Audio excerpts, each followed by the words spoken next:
You've tried, you started, you really did your best to actually lose the fucking weight. And it just didn't stick. You came back to your starting point and you might be wondering, is it my metabolism? Is it that I have low motivation? Is it my willpower? Is something wrong with me? I want to reassure you and tell you there probably isn't. It's just the way you've been taught things that might be wrong, and it's not necessarily your fault.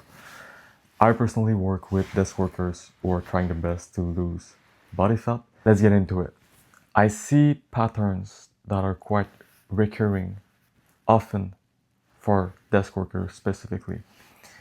First one is, it's kind of invisible, but is how much you will tend to eat in between your calls, in between your tasks at your computer, in between all of that.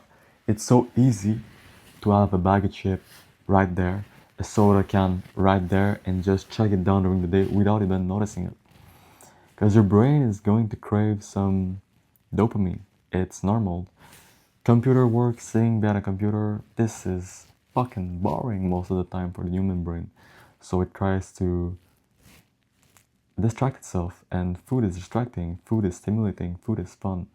So it's super easy to go pick up the chips, the soda, the things that we don't truly want to have inside our body. Because these are all extra calories, and extra calories mean more calories, and surplus calories mean getting fat, and this is not what we want. So we actually want to be in a calorie deficit, so we want to burn more than we eat in order to lose body fat.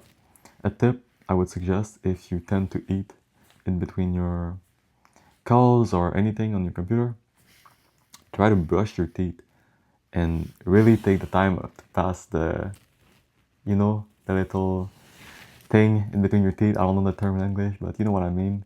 And yeah, floss your teeth. Do that, make your teeth super clean, and you'll be so much less tempted to actually put your hand into the bag of chips. And another thing to maybe cut out the hunger, what I truly like is some sparkling water. So you can try that. Second pattern that is quite annoying for the workers that lead to fat is that you deal with stress in probably a bad way.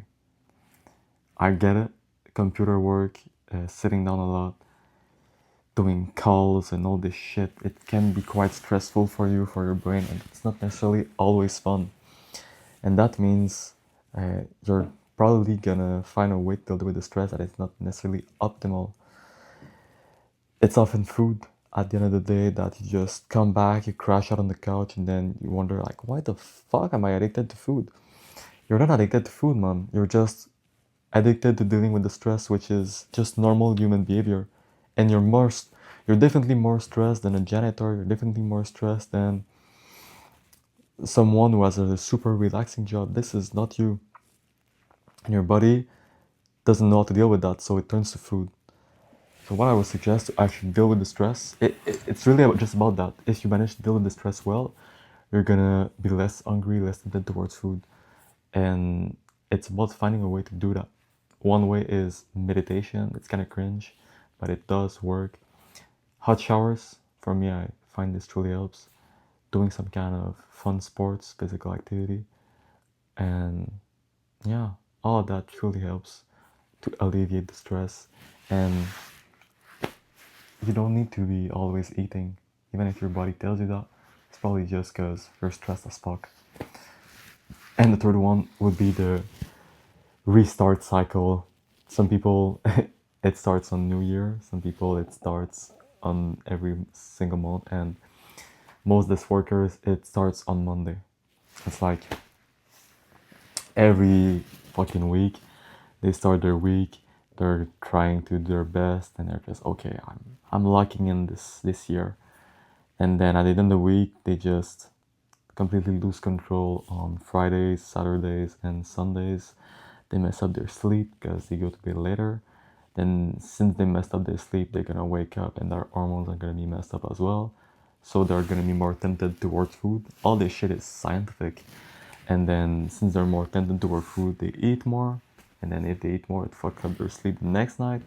And just a cycle of pain and suffering, and then Monday arrives and you're like, fuck, I gotta go to my job and do my desk work.